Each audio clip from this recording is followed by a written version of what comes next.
Good evening, my friends, fans, and all you amazing toy lovers. Welcome to yet another installment of Midweek Musings. Now, I'm going to start the intro as I normally would on some of the previous episodes, and I want to talk a bit about the 80s. Now, the 80s, what a glorious time it was, from Sunday morning cartoons to the shopping aisles in the toy section, sunset BMX rides to skateboards in arcades, and the anticipated birthday and Christmas presents. In the vibrant landscape of the 1980s, a captivating synergy between cartoons and toys ignited a cultural phenomenon that forever imprinted itself upon the hearts and imaginations of children. Now, this era witnessed an unprecedented fusion of animated storytelling and meticulously, I'm a bit tongue-tied tonight, crafted toys where beloved characters, I think, leapt from television screen to become cherished playmates in the hands of eager young children enthusiasts. These toys, designed to mirror the animated heroes and villains they emulated, held on to a very intrinsic power to transcend the confines of the small screen, I think enabling children to weave their narratives and embark on imagination and magical adventures. This symbiotic relationship between cartoons and toys not only fueled the rapid expansion of pop culture, but also left an indelible mark on an entire generation, shaping their creativity, camaraderie, and the enduring spirit of nostalgia that lingers to this day. Now, it's been quite a while since we have had a live show of any sort. You would think that with a group of around 10 plus or more individuals in Toy Reel, we would probably be more consistent and regular programming. But hey, you know what? Life, family, and work takes precedence and priority. And we certainly bring you toys and shows because we can and because we love it, not because we just need to tick that algorithm box. These days, you know, every wanker man and his animal feels compelled to start some toy channel. But here we try and share that real love and enthusiasm for toys, mainly modern offerings, that is. So we want you essentially to live vicariously through us and our obsession with every conceivable brand and franchise. So kick back, grab a drink, and allow us to be those wankers.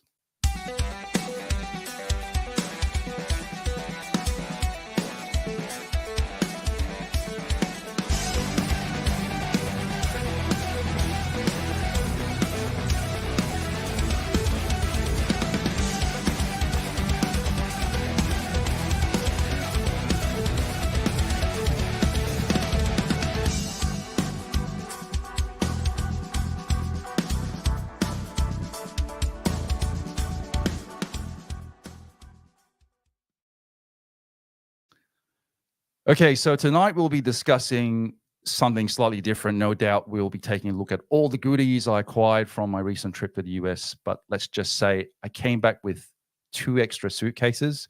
So with a record haul since my last trip to San Diego Comic-Con, I must confess that a glaring issue has reared its ugly head. Let's see what happened exactly. Well, in one short business trip and in one day in lieu, I managed to pick up quite a lot of toys. Just to give you an idea of the list, I picked up the entire Pox's Way from Mythic Legions, a pair of those figure obscuras totaling over about 7 kilos in weight. I probably got about 15 NECA Mirage and 6 Toon TMNT figures.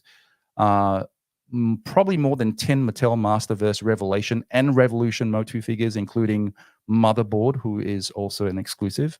A very large behemoth of a figure from Mondo Toys, Beastman, and also several additional and individual NECA figs as well. So in order to help me deconstruct this serious conundrum of acquisition and discuss why this kind of FOMO syndrome happens, let's bring on the guys that often contribute with their time and enthusiasm. So let's bring on these bandits, okay, what they're called bandits. Now, tonight's quite special because hailing all the way from the south of the border, we have very proudly our Victorian contingent. And making up that firstly is Tabletop Fiend. He's a serial beast box offender. The purveyor of Jason's review corner for this channel, and loves his Ghostbusters more than sense or common sense sometimes. Ladies and gents, Jason the Bruce. Good evening, sir. There's no need for common sense when it comes to Ghostbusters. It's glorious. I don't need sense. I know. That's good. That's good. We will get to the comments in a sec. Nice. Hello, folks. Yeah, hello. So thanks, What Jace. Clinton doesn't know is that because we are the bandits, by the time the end of the show happens, we're going to steal all of his toys that he brought back from the US. Okay. All right. Okay. Now, the second Mexican on the show tonight comes from the suburbs of Guido Hadsis. He loves a bit of turtle head. He definitely likes a drink, and to his credit, he actually knows more about toys franchises and lore just as well, if not better than anyone else I know. Mr. Taylor Napler. Hello, buddy. Oh, God. I just want to say my name and enthusiasm do not belong in the same sentence. Also, Jason, you are not supposed to tell the man whose collection we are going to steal the plan. But it's a double like bluff. Now he thinks we won't do it. It's rule 1 of a robbery. You don't tell them the plan. Now he's going to hide everything and think that we're not good at finding stuff. But anyway, welcome, folks, to the roast of Mikey Siciliano, who could not be here tonight because he chose to skip this stream and endure further disappointment from his South Sydney Rabbitohs this evening. Oh, endure further disappointment. Jeez, I'm already getting spoilers. Okay. I don't know the result of the game. I just know that the Rabbitohs are awful. Okay. To be fair, we did delay this stream for him, and he still decided to watch a losing game instead of joining us. Okay, we're going to go to comments real quick. We've got a couple. Chris, thank you so much for joining us tonight. Good to see you well. Thanks for always for your support. I hope everything's going up well north. Jonathan Hawkins, always wonderful for you to join. And typical form, Rob Franklin's on as well. Chris goes, I already know I'm going to be super jelly when you start showing your goodies. Yes. Oh, I am. I've seen the hints. I'm already jealous of what he's pulling out. Jelly. Stefu. Oh, it's a great haul indeed, buddy. I'm sure we'll be doing plenty of hauls together.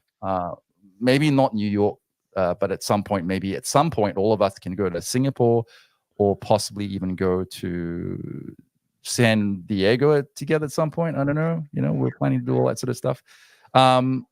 Rob Franklin doesn't need sense, but does need a few dollars for the Beast boxes. Yes, certainly. He's going to spend all his money on Beast boxes anyway. And then comment, Chris, Jason, you have ruined my plan for when I get to Sydney in September. There you go. Or was it maybe it was just a diversion, so he thinks that we're doing it instead of you. Yeah. Okay, well, I mean, in true form, he comes. It's also, I think, Chris, it's almost like a ritual where he comes every end of the year. So like Christmas period or maybe Boxing. Was it Boxing Day? No, New Year's Eve. That's right. It's New Year's Eve. Yeah, New Year's Eve. That's the one. Okay, guys, let's not get all too doom and gloom, because I don't know why I'm saying doom and gloom, because we're not doom and gloom. We're not doom and gloom, are we? So let's start with some notable mentions from the entire haul. I got to say, though. I don't know. Are we?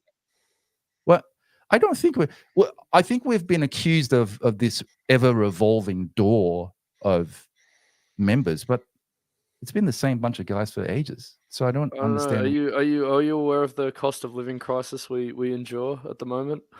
With the ever-revolving door? Well, I guess we're going to get into that a little bit later, but That's true. Okay. All right. Well, first I got to say, I mean, America has been a super happy hunting ground for me as far as NECA turtles are concerned. So I have this obsession with army building. Does anyone have this obsession with army building? I don't know.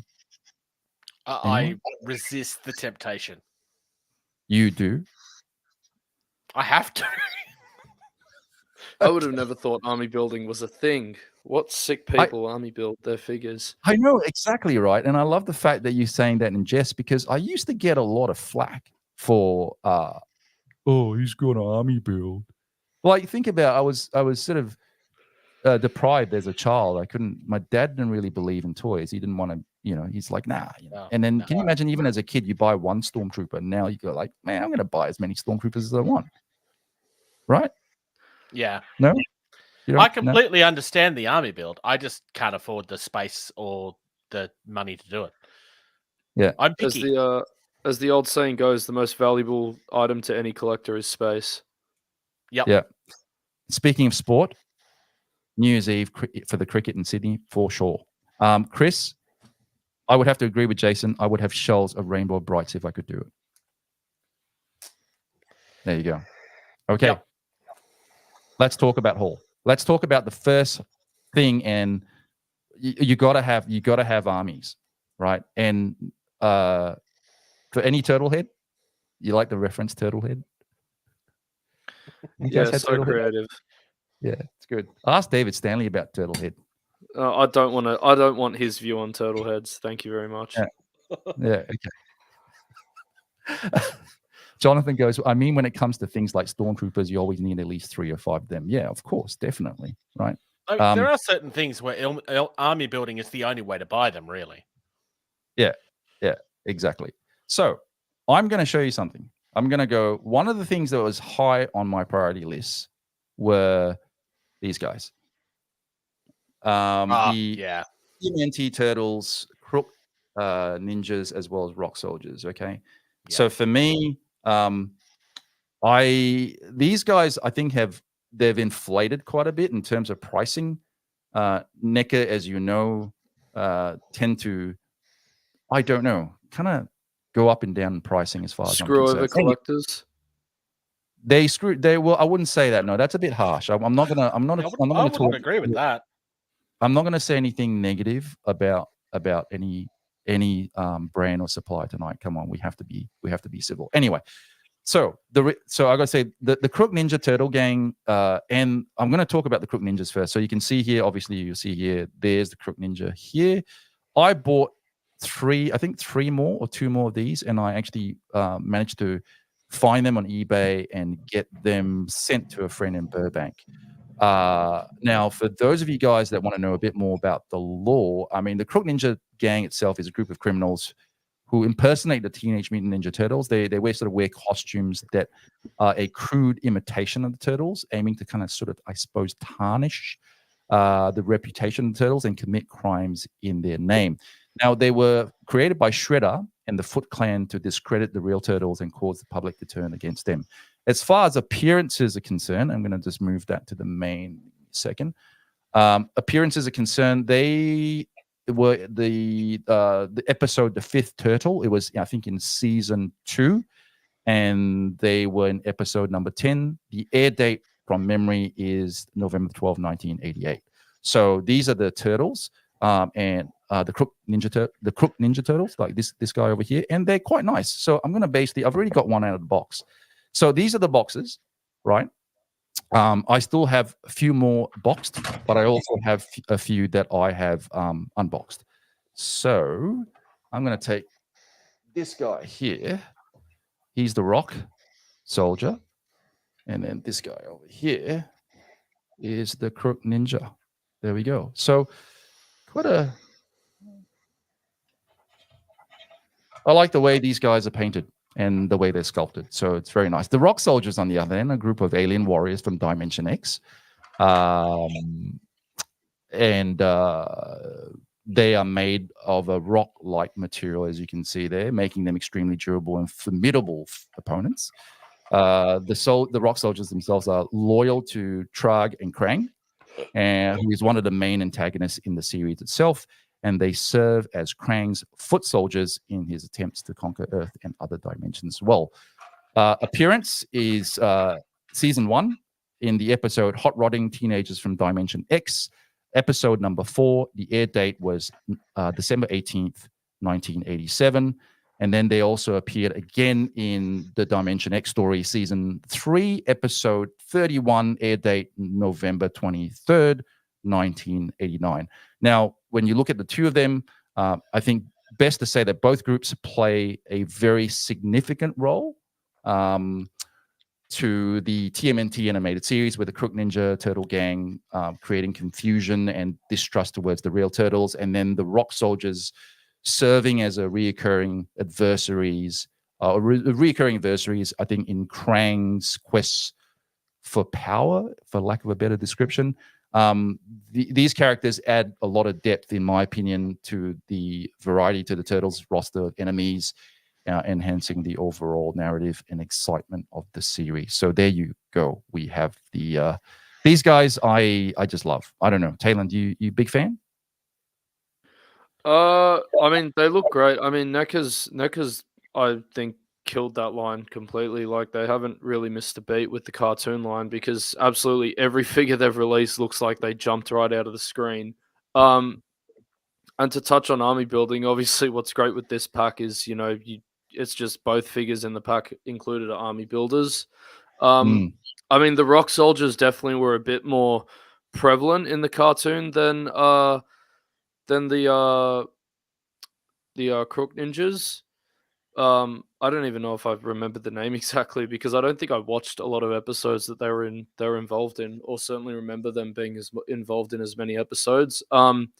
Obviously, outside of the Foot Clan, I mean, the next most prominent kind of army would be the Triceratons, and the Triceratons obviously appeared in multiple iterations of Turtles following the original 80s cartoon. But yeah, obviously you've got like 4 army builders, or armies to build, essentially, within this cartoon line itself, which yeah, obviously gets a lot of collectors out of pocket. But yeah, obviously it's great marketing by NECA, and obviously they've smashed it with these figures. As like, I don't think there's a single bad one in the line. The only one I'd maybe think has its criticisms is the April O'Neil figure they did, where it looks kind of like a bobblehead, but they rectified that with a re-release of that, I think, only a few months ago. I thought they redid it. Yeah, they did. Yeah. And it my looks memory better. My memory of the Rock Soldiers was they turned up in the cartoon pretty much at the point where everybody was getting tired of Bebop and Rocksteady. That's how I remember it. Whether it really happened that way is another question. I think I'd stopped watching by the time the Crook Ninjas had happened. I don't remember the Crook Ninjas. I'm a terrible fan. I'm sorry. But it does make me think of me as a kid. Well, because we totally dressed up with paper. True. Yeah, like we made our own little bands out of paper and everything. Well, the Crook Ninjas showed up, like I said, in season 2. So there you go. So you would have probably stopped watching it by then, I guess. If that's what you meant? Chris said TMNT are blowing up at the moment. Huge comeback in progress with kids getting into the hype as well. Totally agree. Absolutely. And yes, they do look very nice, Jono. I'm very happy with these. There's something about the toon designs in what NECA are doing. I got to say, Talon, it's amazing how NECA are bringing out so many obscure figures. I mean, if you look at that entire line now on the roadmap and what's to come, even from the Mirage line, they're paying a shitload of money for tooling. I don't know how they're doing it. I mean, I think... I know you said we're not going to be negative, but I think the money they pay for tooling, they slightly get back in the amount of the plastic quality, because they have had their fair share of QC issues with these figures, and not just Turtles. I think NECA figures in general. There's obviously a lot of collectors have shared their fair share of criticism in terms of plasticity on NECA releases. Depends on what you're after. I'm not going to depends on what you're after in your figures too, though. Very true. Yeah. I mean, look. I won't go further on that, because obviously the criticism has been had, and I'm sure NECA is well aware of it by this stage. But yeah, look, I mean, they are slightly kind of winding down the cartoon line, because there is only so many more characters they could do. I mean, I think they've pretty much done everyone that people are going to go out of their way and buy. But all the characters, I guess, with a fair amount of substance were done probably 2-3 years ago. Like, the last characters that was somewhat significant, I want to say, were the Neutrinos, and they came out, I want to say, like 2.5 years ago now. So it will be interesting to see if they explore other iterations of Turtles. Obviously they are going a bit more all out with the Mirage comics now, and that stuff looks great as well. I think you've been collecting those figures as well. I know Super 7 have just announced they're doing the 2003 series, which I'm cautiously optimistic about, because 2003 is my favorite iteration of Turtles by a country mile. But Super 7 is a very hit and miss company, so it will be like, I'm fingers crossed they do a great job with those figures, because from the images I've seen, I'm very excited for those initial 4 Turtles, and hopefully if those are successful, they can expand more on that line.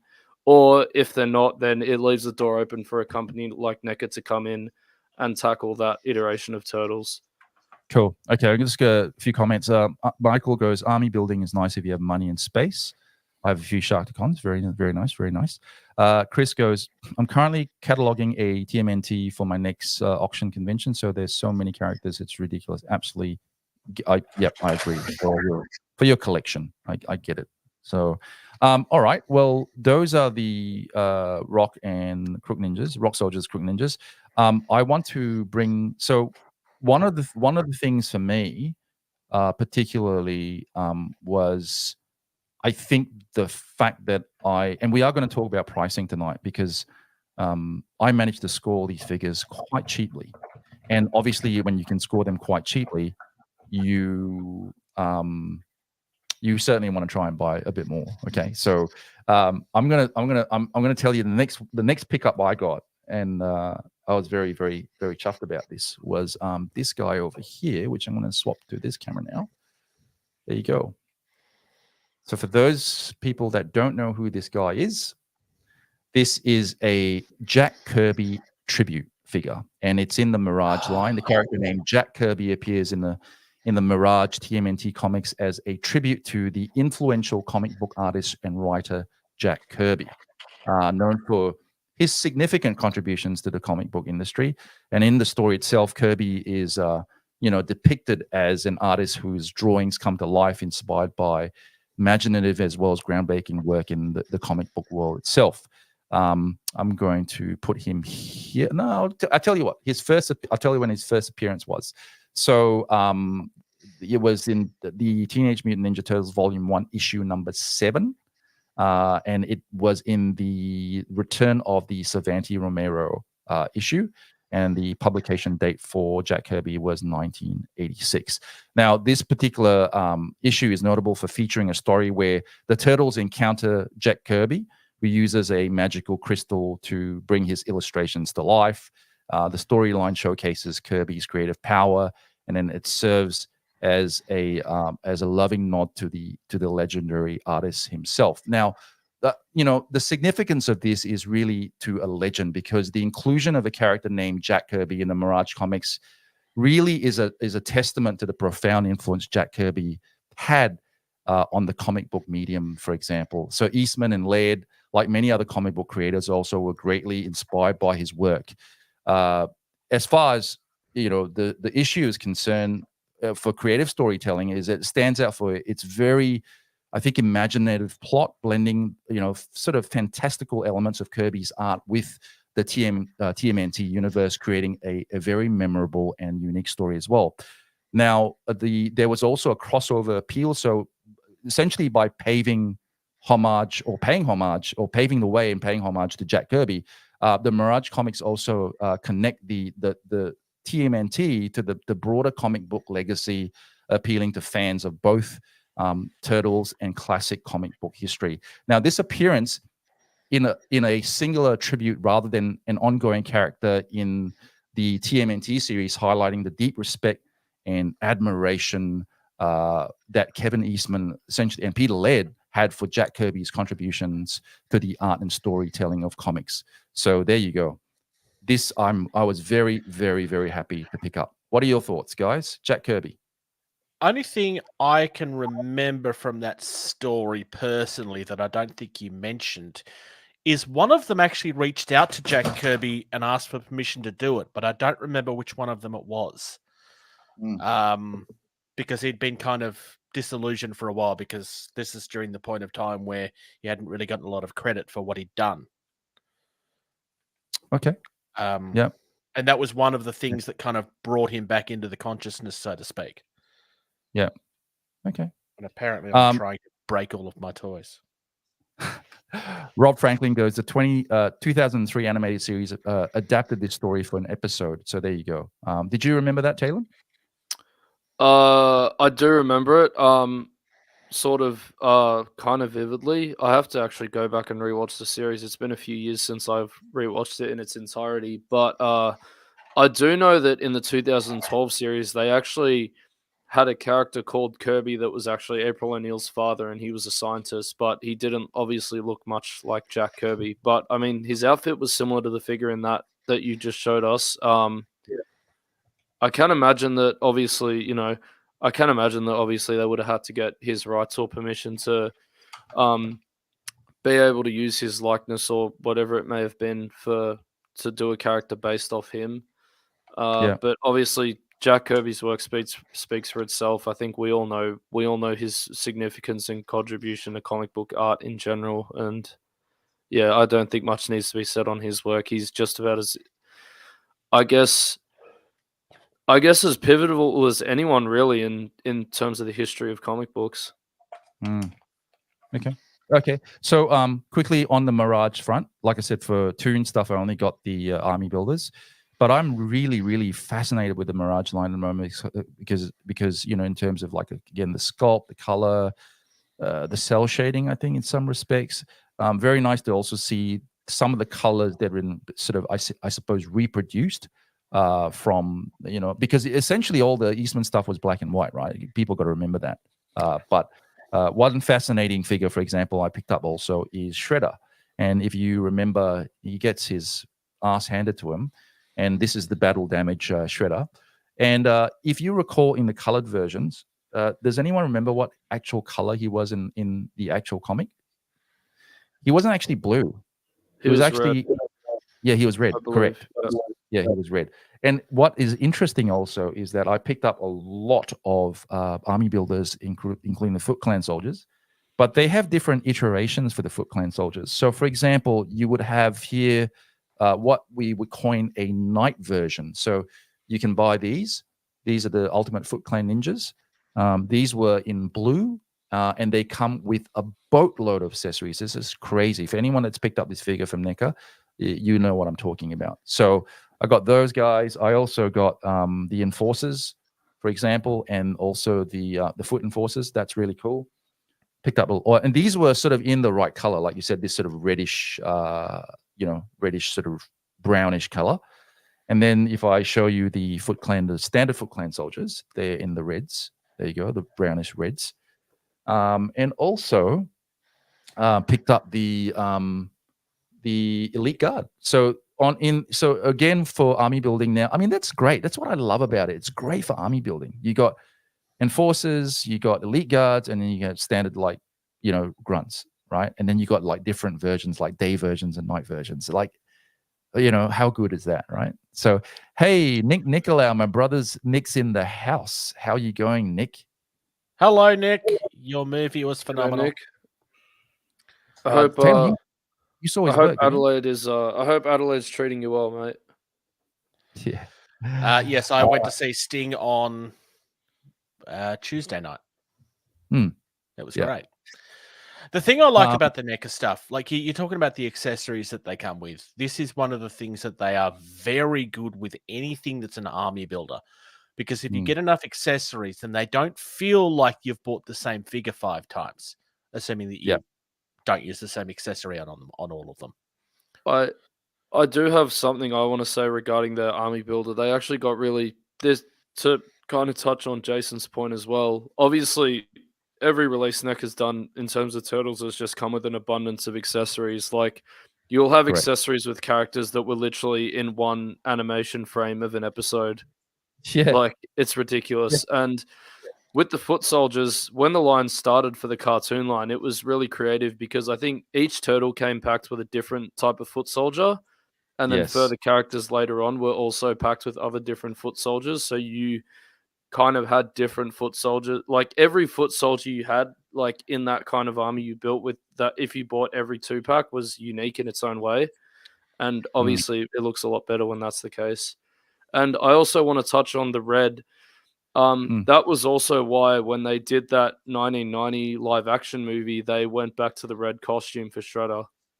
That's what Chris just said. The Shredder looks more like the original movie. Exactly. So very good point. But in the color classics, that he is depicted as red rather than the blue, which I think at some point maybe NECA will release. So let's wait and see what happens. Okay. So it is an odd choice that they release it in a color that it didn't feature as. I believe They also did a while ago. They did a Super Shredder that was which was obviously Super Shredder was purple. Kevin And Nash. yeah, I was waiting for you to mention him. I wasn't going to bring up Kevin Nash. I want to refrain from wrestling talk because I know we annoy a lot of people with that. But yeah, I think they brought out a Super Shredder that was originally, I think it was a Loot Crate exclusive, so you had to actually be like subscribed to Loot Crate to get it, which is really bizarre for NECA to release something like that in Loot Crate. And unfortunately, now if collectors want that, they're gonna probably have to pay an arm and a leg to get it. What have you got on screen there? He's got. Okay. I only brought it up because you mentioned it. Yeah, this is a signed figure by my favorite wrestler. That's what it is.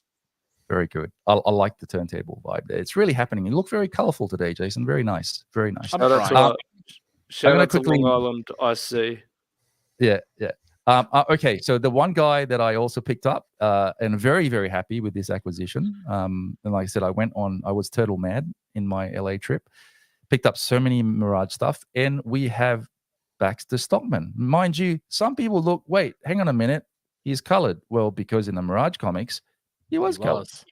He was ethnic. He's not. So in the tune, it's slightly different. And I have to say, it's one of the nicest figures that I've picked up. So very, very happy about that. If you're a big sort of Mirage fan, and whether you like the black and white stuff or you like the color classics, this is a must-have. Stockman is a must-have. What do you think? Do you like the look of it, Kalen? Yeah, I mean, that is how Baxter Stockman should look. Obviously, he wasn't colored in the 80s cartoon, and I think that sparked a lot of controversy. So yeah, and they obviously went back to that in the 2003 series, as that series was more based off the Mirage comics. Comic stuff. There you go. Chris just made a comment about that being a great Matt Cardona figure. Yeah, I'm going to go back to him there and see that again.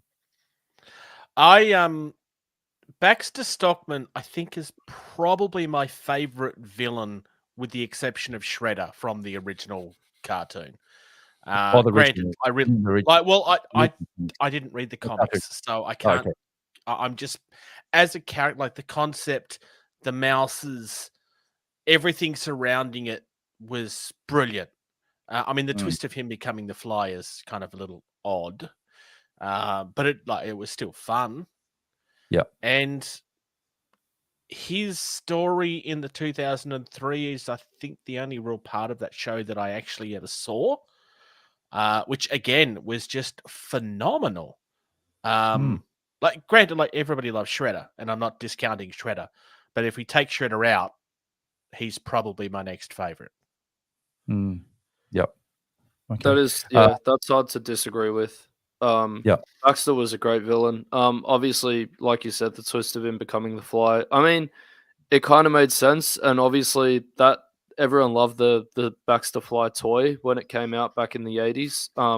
So it sold, which I guess was really the whole point of it. So they achieved their goal with that. But obviously it's hard to go past Shredder because there's so much depth to Shredder's character.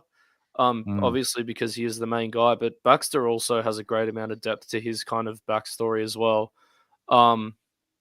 There was some great villains, and then mind you, the backstory for Shredder also is very different from the Mirage stuff to the Toon stuff as well. Just want to point that out. Well, and the backstory of Splinter is different as well. Correct. Yeah. But yeah, I mean, they're both really cool, but yeah, it's obviously hard to go past Shredder. I think Shredder's actually kind of an underrated villain in pop culture, in my opinion. I think in terms of story arcs, he's got one of the better ones. Shall we just put Shredder? Shredder? Let's just have a look at Shredder again, this version. Very poetically said, Talon. I think you're absolutely right when it comes to it being very underrated as a villain. Rob Franklin, quickly, I just want to acknowledge his comment. He says they could do a whole series based on the different looks he had during the 2003 animated series. This is in reference to Baxter rather than Shredder. But the reason why I brought Shredder back on again is because he is a very underrated villain, for sure. I 100% agree on that. 100%. Okay, cool. So that being the TMNT stuff, like I said, all the foot enforcers, the elite guards, just the foot soldiers, Baxter, Kirby. I've got my fill of Mirage stuff. So the other ones I didn't get was Savanti and a couple other ones. I think maybe I'm missing maybe 2 or 3, and I should have almost the complete or entire Mirage collection at the moment. Mind you, actually, I saw somewhere today, boys, that there was a teaser on Karai being in a shredder. I don't know, there's a figure NECA Mirage is putting out. So that's going to be interesting. I don't know where I saw that, but I saw that, I think, on my feed. Rob goes, the Batman TMNT animated movie showcased Shredder's martial arts skill by having him fight Batman. Yes. And in fact, if I look down that way, somewhere on that shelf, I do have all the TMNT and Batman crossover figures there as well. So, yeah, very, very good call. That animated show is just phenomenal. Incredible. Batman TMNT, it's probably, it's as good as it could have been. Yeah, agreed. 100%.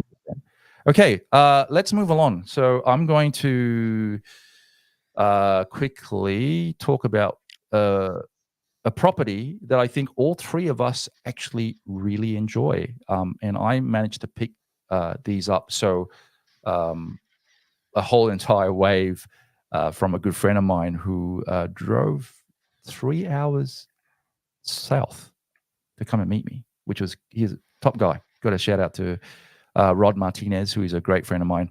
And I pre-ordered some of this stuff and then, like I said, got it sent to him and he hung on to it. And then, like I said, we caught up. So thank you so much, Rod. You're an amazing person. And I can't believe you drove 3 hours to LA. But we had a good time. We met up, we had dinner, and it was always good to catch up with friends.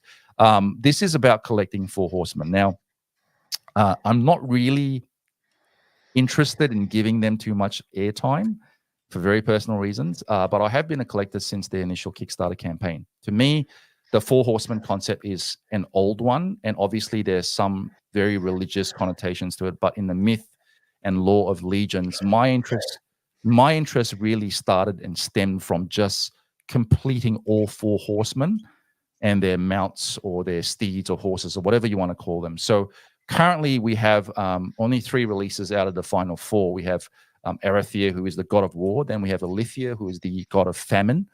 And then recently we've got Poxus, which is the god of pestilence. And then yet to be released is the god of death, who is Necronominus. So I am happy to report that I finally got my hands on the man himself, Poxus, the god of pestilence. There you go. So I'm going to show you. Okay. Man, I'm like I said, the Four Horsemen, just collecting all Four Horsemen. Am I tempting you guys yet? You get my drift? Oh, yeah. Hence my reaction. Talon,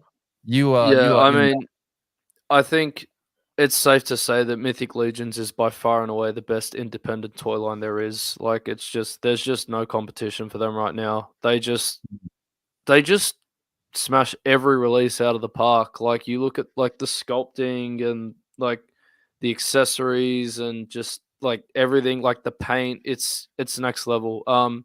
These are certainly I would class them as premium figures for sure. Therefore, which obviously means it's very expensive to get into this line. I do have that Necronominus wave coming. Yeah. I'm up in the air of what I'm going to do with that wave, though, because it's that wave, I saw it as a great gateway into Mythic Legions. Like, I felt if there was an opportunity to get into this line, get this wave, because otherwise, if you miss this wave, it's going to be very hard to get into this line. 100%.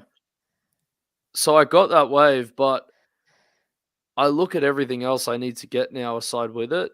And while it wouldn't have been as costly if I missed out on the wave and have to backtrack on getting that wave as well, obviously I still need to get these 3 gods that previously released before Necronominus. And then there's obviously a few other armies here and there you would need to get. I don't think you'd collect every army though. It's a lot kind of like Warhammer, like as you guys have talked about in previous streams. You kind of have your one army and that's sort of it. Yeah. Or you select a few armies, I guess, when it comes to the Joy Toy stuff. But obviously, when you're playing the tabletop game, you have your one army and that's it. Like you're kind of, it's like sports. Like you're loyal to this army. Yeah. And the factions they have also, like I said, is incredible. Hey, Adam, thanks for joining us, man. Good to see you on. Let's catch up soon. Absolutely. If he's tempted hard, he looks awesome. I bet you're tempted because I think Adam also did buy some Figure Obscura stuff. So he got roped in. I think Jason got roped in, and like I said, there are a few Figure Obscura items that I'm very tempted by as well.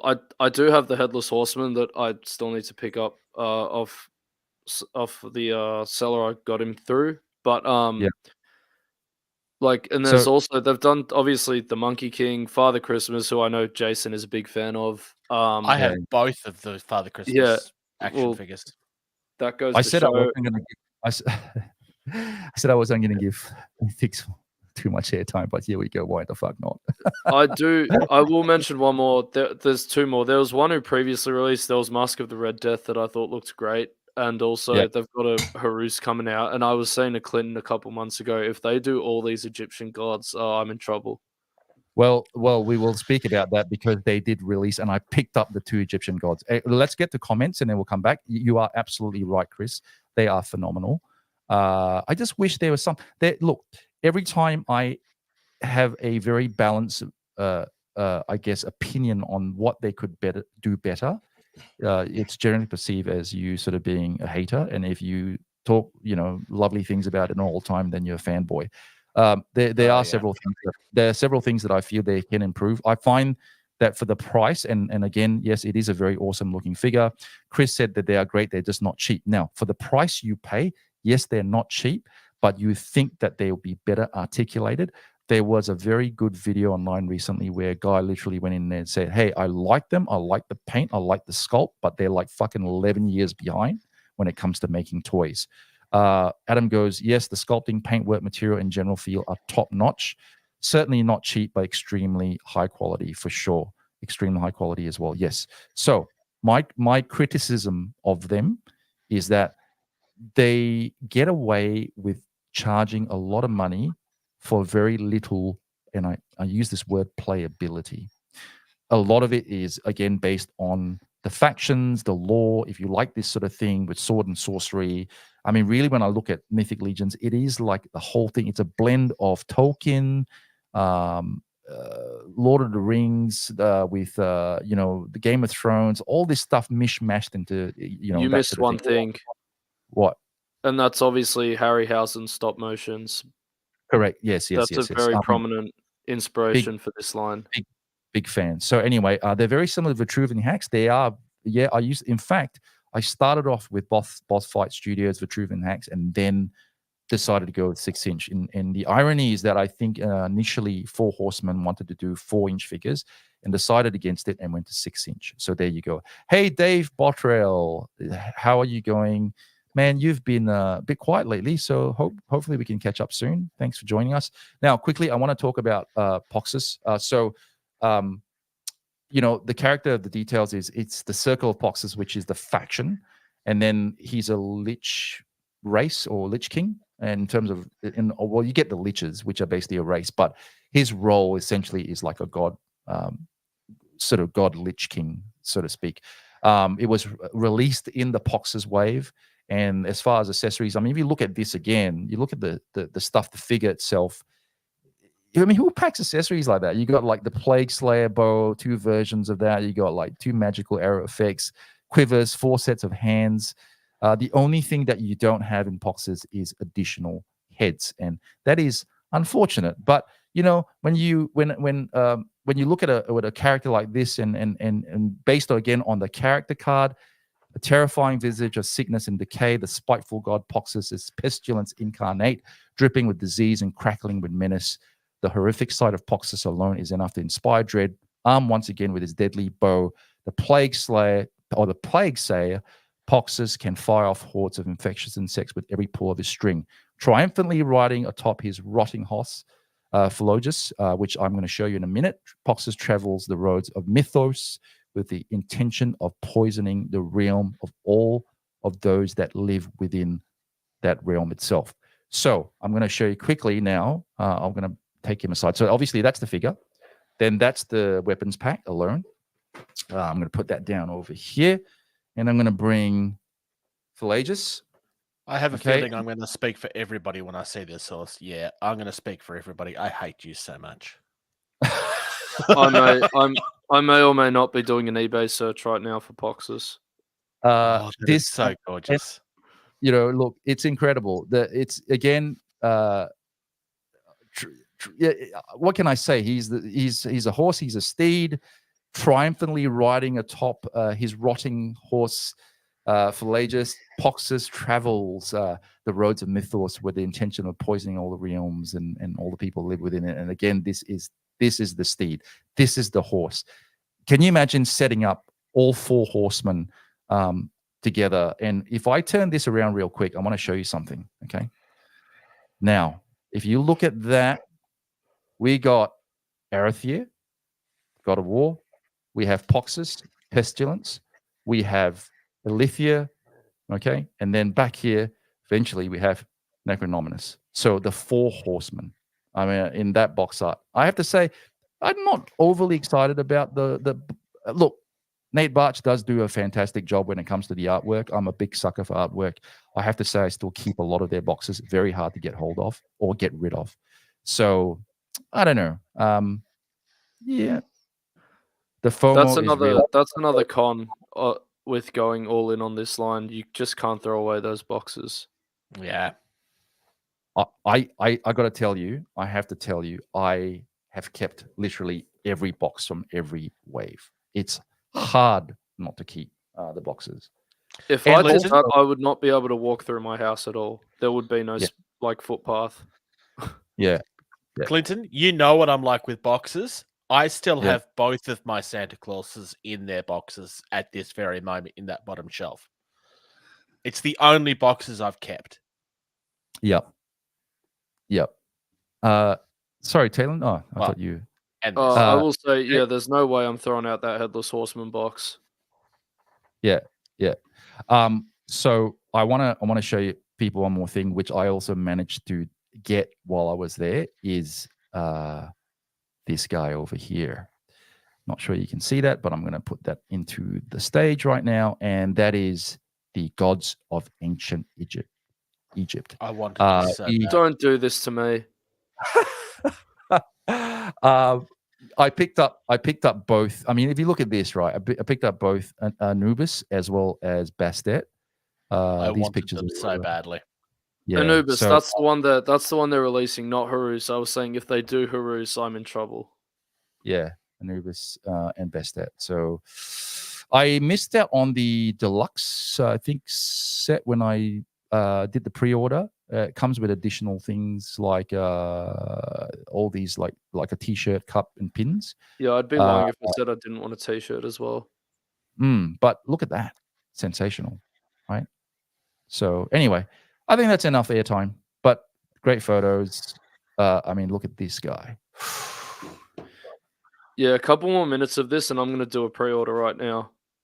Too late. You can't. It's gone. It's too late. Come on. Oh, well, that's a blessing then. This is why I'm sad, because I wanted this and I'm gone. It's gone. It's gone. Well, I guess I'm going to have to pay 4 times the original retail price on eBay then. Yeah. They are so nice. They look gorgeous. Yeah. Okay, so that's enough of Mythics. I got to say the one. So again, like I picked up a lot of things, right? And before I move on to Mondo collectibles, I want to say I also picked up. I think how many did I say? Like 15 plus figures from Masterverse, Revolution, Revelation. I finally watched Revolution a few days ago. Has anyone watched Revolution yet? Yep. Okay, what are your thoughts? I've only seen Revelation. I really enjoyed it. If you want to talk spoilers, I don't really care.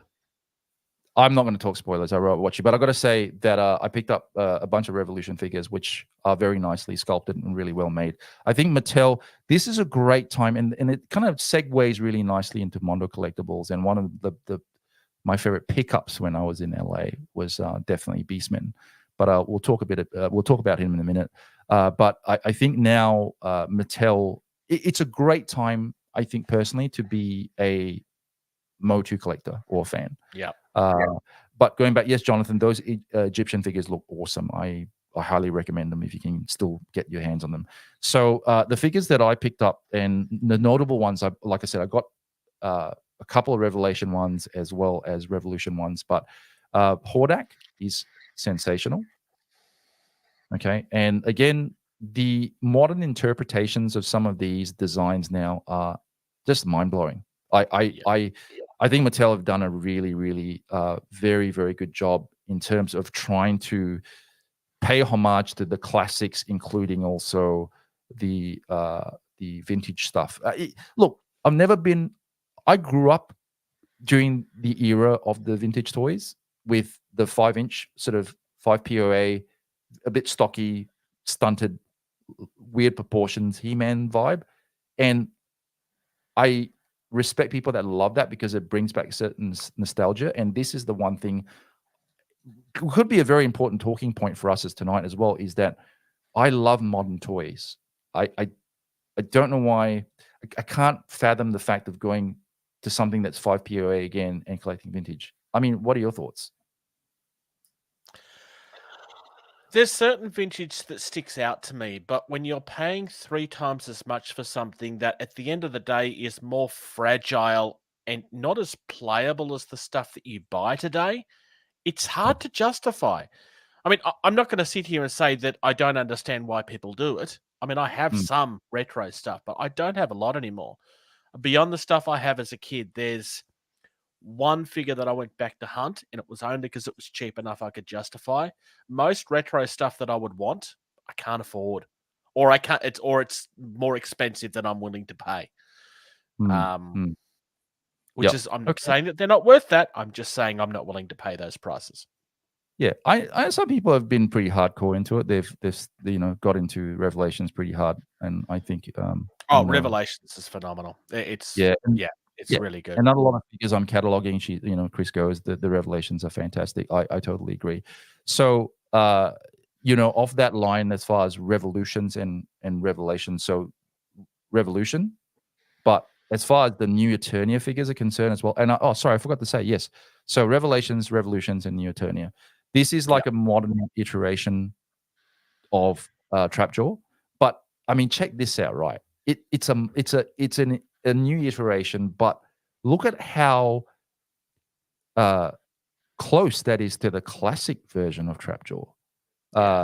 So the way it's done is incredible. I think when Mondo brought out their Trapjaw as well, it was phenomenal in terms of just how it was sculpted, it was painted. There was a really modern pizzazz about it. But now, if you're looking at a 6-inch figure, what a great time to collect MOTU. What a great time. I mean, look at that. Right? I know people have a real soft spot for the Origins line, but the Masterverse stuff that they are releasing is just, I think, the best work they're putting out right now. And I don't think anything else that they're making is even close. Yep. Point taken. Okay. We got a comment from Chris. He goes, personally, I like to have the one piece that really means something to me, such as a Rainbow Bright doll. I don't need all the characters or stuff, but I'll go hard if I'm given the chance to go shopping and buy all the new Rainbow Bright clothes, accessories, etc. Just need more money. I hear you. I think what you're referring to is a completionist. I sometimes feel that a lot of us, I don't know, Taylor, are you you're certainly not a completionist, are you? Depends what it is, but a lot of the stuff I collect is also define completionist as well. Based again on Chris's comment. For me, like, I think anyone is a complete whenever they have goals and essentially people view their collection as complete if they've got everything they wanted from a specific line that they're collecting, then then then it's complete, right? Because it's their collection. So if they say their collection is complete, then it's complete. So Yeah. completionist is a very broad term. I, for example, I don't need to have every single repaint or figure that has been brought out in one line. Like with Transformers, I know, and certainly with people who are SHF Dragon Ball collectors, they need to get every single Vegeta repaint that comes out on the market, and some of those repaints go for stupid money, even if that wasn't. I can't see why people would spend so much money on a particular repaint if this certain character didn't appear like that in the show at any point. For example, for me, like with a lot of what I collect is based off what appeared in the cartoon, like, or whatever show it was. Like, if I was to collect He-Man, I only want the characters that were in the cartoon. I don't really want any other characters that are released outside of it. Obviously, the toy lines expand way beyond what was shown in the cartoon, but because you look at the cartoon as kind of your main kind of, I guess, source material and the storyline that made you kind of get into whatever particular toy line you're buying, the storyline most people, I guess, would follow would be the cartoon, or I guess comic books as well, whatever it may be. Like with Transformers, for example, I only want characters that appeared in the cartoon. I don't, or whatever cartoon it was that I'm collecting. I don't need every other character. For me, G1 ends after 2 seasons, so Sure. I don't need any character beyond that. But there's also characters that were released in that time frame in the G1 toys. Well, the toys came before the cartoon, but like there are characters who didn't appear in the cartoon that I don't need, that I don't want because they weren't in it. So we'll save that for a G1 episode one night. So, but point taken and awesome. I appreciate that. So the Trapjaw stuff is this is a great figure. I agree, Michael. I know you're a big Trapjaw fan. So going back on point, on topic of MOTU again, Dave Bottrell, that Trapjaw looks awesome. I totally 100% agree. In fact, we got a very long comment here. Okay, this is interesting. Regarding vintage and modern, I found MOTU have hit a really good balance with the Origins line. They have big nostalgia hit for me when having more modern articulation. Certainly not premium figures, but great for budget collectors. Totally agree. I think if that floats your boat and that gives a great balance of nostalgia and playability, fantastic. And Mattel are doing, they are kicking goals. I think maybe I'm a bit biased because I have friends that work for Mattel, but no, I think they are. And I want to expand on that comment. And certainly a fantastic and affordable way to introduce the younger generations as well. On point. Agreed, Chris. Yeah, go on, Taylor. Well said.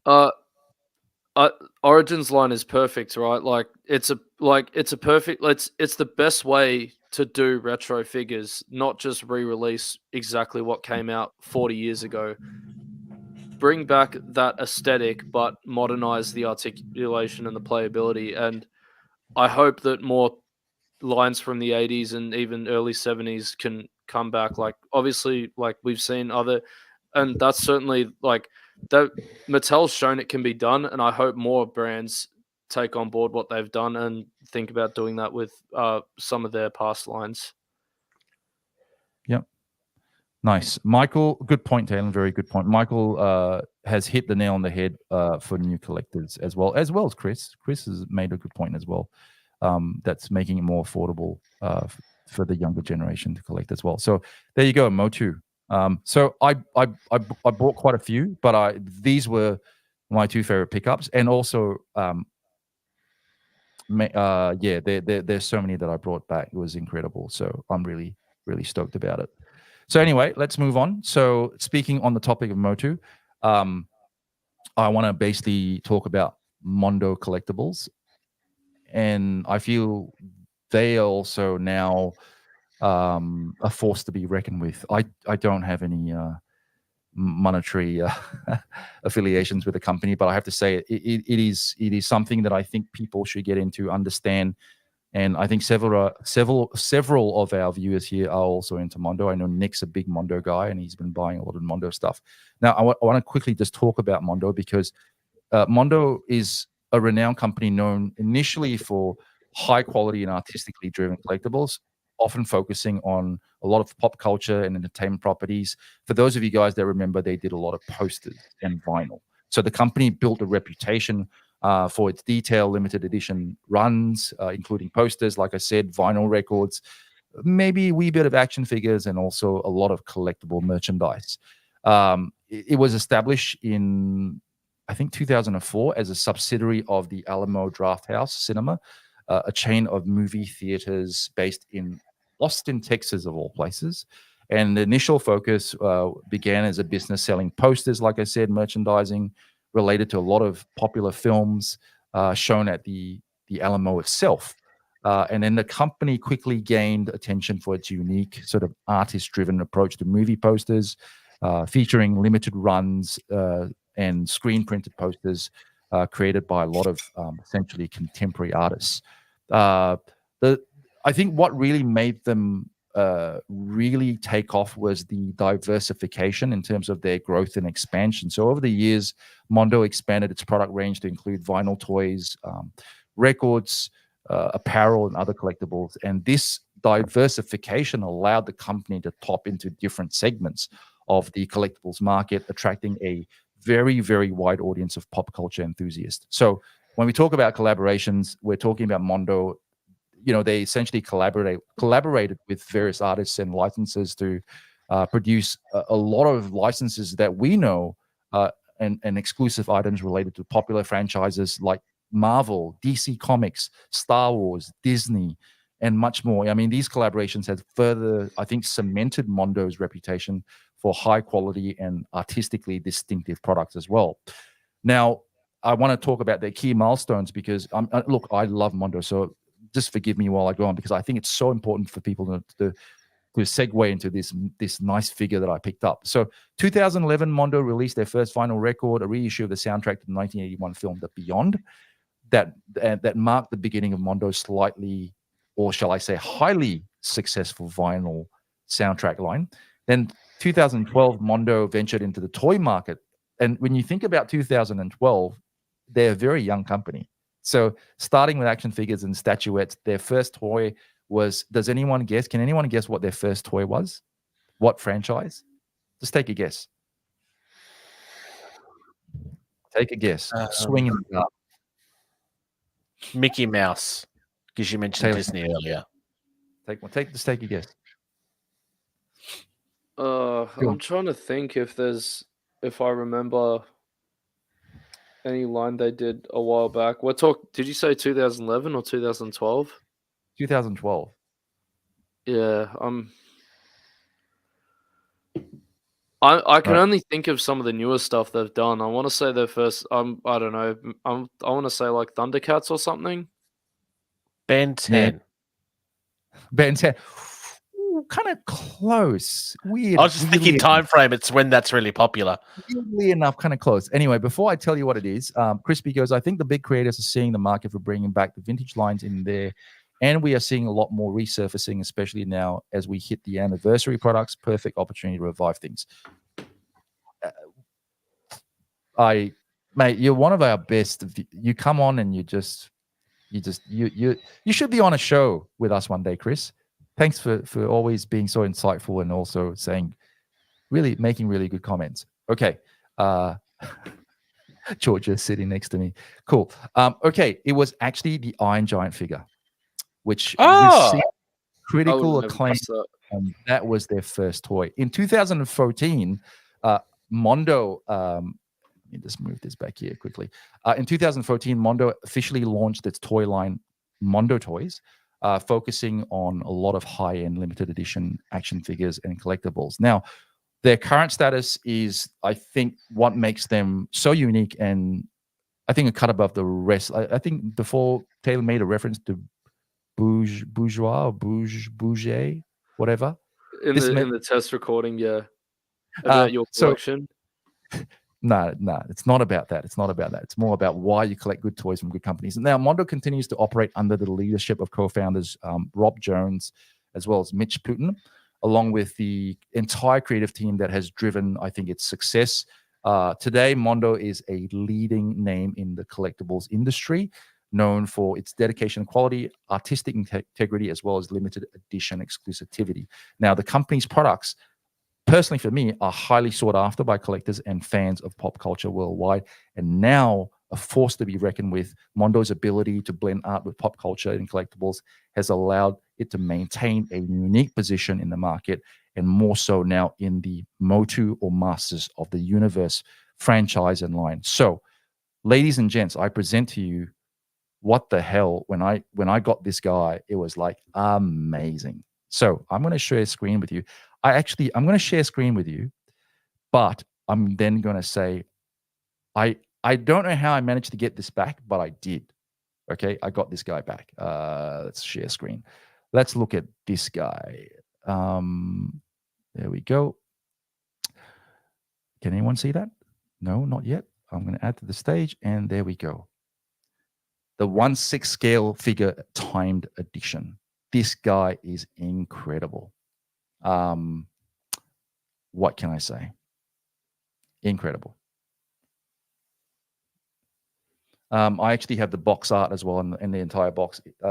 Look, for those of you guys that want to get into 1/6 scale, I got out of 1/6 scale, and I got back in to 1/6 because of Mondo. Let's have a look here what it says. Jono, I would love to see a bit more adult themed Ben 10 stuff. I mean adult by like a bit less cartoony figures and go for a bit more realistic, for lack of a better term, because some of the designs could really be awesome if done right. Sorry, you're going to say something, Taylor? Yeah, I agree with Jono's point. As someone Same. who grew up on Ben 10 and is a huge fan of like the first iteration of Ben 10, I would love to see a brand tackle that cartoon and do figures more for adult collectors, because a lot of the kids from that generation are adults now and can buy it and would spend money on those toys. Yeah, agreed. So here's the time edition. I'm going to show you and scroll down. I mean, some of these pictures are just like, I haven't opened my box yet, but just phenomenal. It's got soft goods. It's huge. It's got so many accessories, and that's the thing about Mondo is their accessory count. I got to say, if everyone thought NECA was crazy, Mondo would certainly be up there as far as accessory count's concerned. But look at all that, incredible. Yeah, go on. I want to. Sorry. No, go on. Well, I just kind of want to touch on that point. It's like different markets, isn't it? Because Mondo's like a 1/6 scale line. Like that's what they do. So it's kind of, I don't want to say Mondo's like, obviously for 1/6 scale, obviously like Hot Toys is the gold standard, but I think when talking accessories, it's kind of like, and obviously we saw the price on this guy. He's not cheap. So you would think for that sort of money, you want to get that amount of accessories. Absolutely. He's over 30 centimeters tall. Of course, he's not cheap. You want to get your money's worth, right? So let's go to, wow. So my daughter, okay. Yep. Chris, your daughter's fanatical about Ben 10. She has a massive collection. I'm scared what the new live action movie will do to my bank account. I do want to say something. Yeah, go on. I don't know if this is the last comment I'll make about Ben 10 because the stream's not dedicated to that. But I know Bandai did a lot of those original toys when the cartoon was out. I don't know if Bandai still has any rights to it, but if they do, they could surely do some SH figure arts based off Ben 10. Like, surely. I'm surprised they haven't if they have the line. Well, I mean, they must not then. You don't want to rule out anything that sort of Bandai made, because they made freaking Jamiroquai. So why would they not make fucking Ben 10? That's true. If they make Jamiroquai, they'll make absolutely anything. So Michael Fouché goes, wow, okay, well, I'm going to change camera now. I mean, I can't even fit this box into like, dude, this is huge. Like, that piece of art is glorious. I know, right? But look at, I can't even fit this into the frame. So anyway, there's certain characters where making them bigger is a real risk, because if you don't do it right, it's really going to show. And Beastman is one of those characters, right? And they have not missed a beat on this guy at all, judging on those pictures. No. It's incredible. I'm going to go back to him again and look at that. That is just glorious. That's awesome, right? And so Nathan Ashby, thank you for joining us. Lots of flocking going on with that Beastman. There's no there's no flocking actually. It's actually soft goods. It's actually fur law like this. All the soft. Right? Yeah. No, it's yeah, that's right.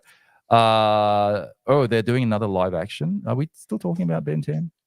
That's a Ben 10 comment, yeah, because Chris mentioned it. Okay, and we have more Ben 10 stuff. Okay, cool. But look, I appreciate Ben 10. I'm not a Ben 10 guy, but I appreciate it. Okay, so the looks crazy 1/6 scale would have been such a presence in person. It certainly is. And what can I say? Chris was saying the box art is always awesome. It's phenomenal. And this is the thing again about the time you spend on box art, and I find that that's such a great touch when it comes to a company or toy company investing in those elements. Yeah. They're super important, right? So, okay, I'm going to. I wish.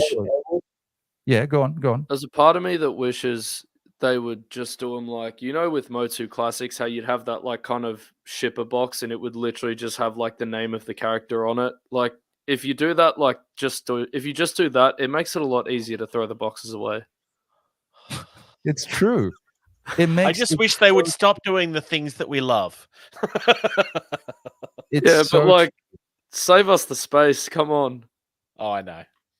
I mean, okay, look at this. Come on, look at this. That's the Battle Cat that was also recently released, which I managed to get my dirty mittens on. I'm only waiting for that He-Man. Obviously, there's so many iterations of those now, and I'm going to quickly tell you what far has. You picked up the day after I left. Was that Battle Cat? Or was it Panther? Oh, it was Panther. That's right. I want to say Battle Cat came out like 2 years ago, almost. Yeah. I mean, to me, it's still very fresh because like there's one of those things where Panther actually was released more recently than Battle Cat, but you're right. But everything to me is like, I haven't even opened these. Like I mean, they would have shipped a few months after the pre-order window at least, right? Correct. The SDCC She-Ra will always be my all-time favorite for box art. She was stunning. I agree. I hope you got that, by the way.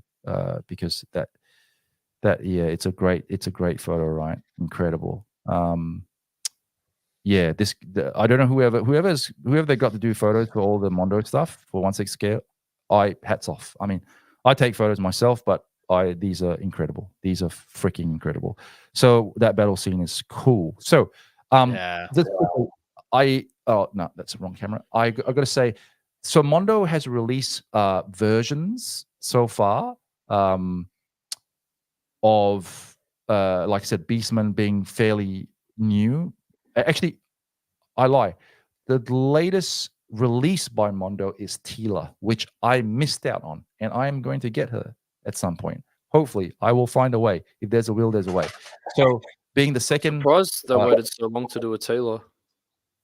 Yeah, well, it's finally out. So, Beastman and Panther are the latest iteration. So obviously you got the regular version, and then you have the Mondo exclusive version. Panther, you have the regular version, and you also have the deluxe version, which includes additional accessories or features. Now, with these additions, I'm going to give you a list of different versions of Masters Universe figures from Mondo now at this stage, as of this current moment. We have He-Man in regular version, deluxe version. We have Skeletor in regular version, a Mondo exclusive version, and a deluxe version.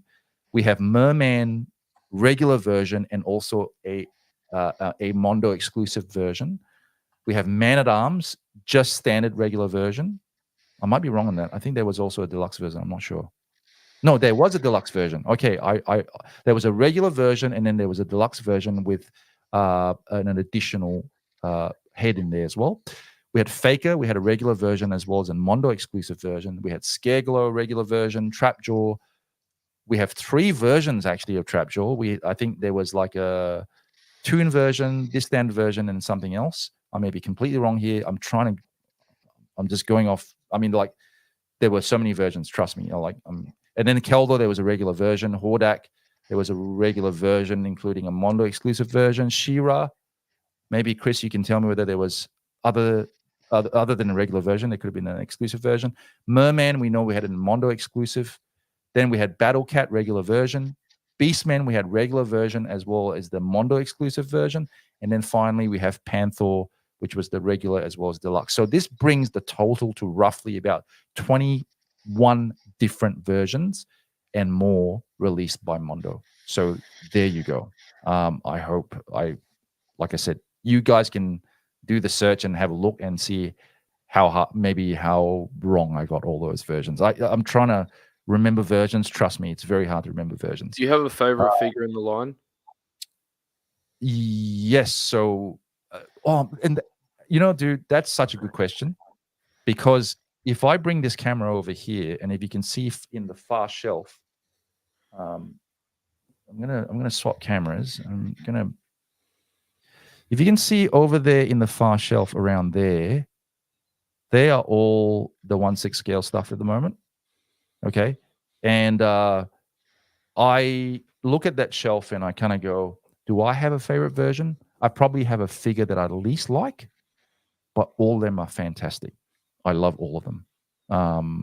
So very hard. Have you contemplated diving in on some of the other Mondo lines? Because I know they're doing 90s based X-Men figures from that cartoon, as well as Batman the animated series.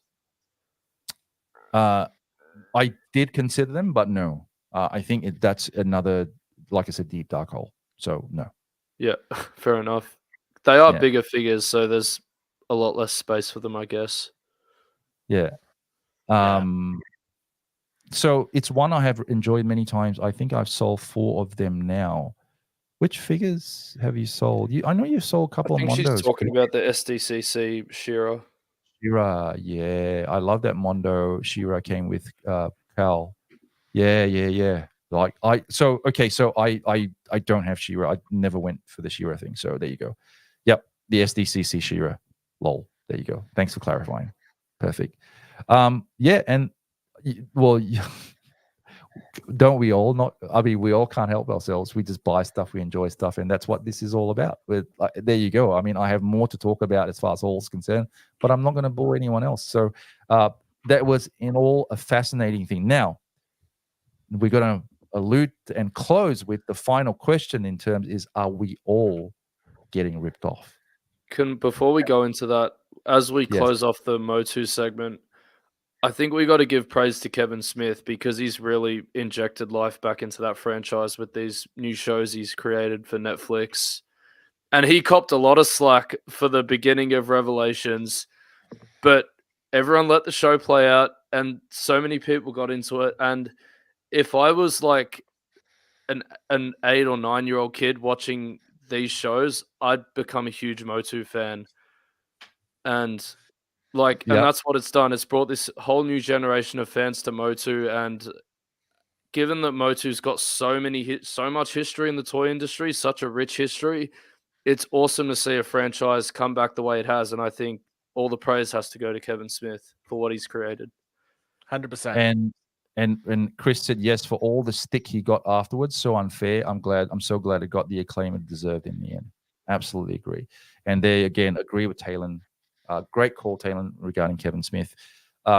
Speaking of Kevin Smith, he's one of my all-time favorite directors. I mean, I actually got Jay and Silent Bob actually on Back That Way, one of 2 figures that was released by his company, Ask You Productions, I think, Graffiti Designs, and they made a Jay and Silent Bob figure, which is now a vintage. Our good friend Chris Steffu is going to have the opportunity to see him at New York Comic Con later this year.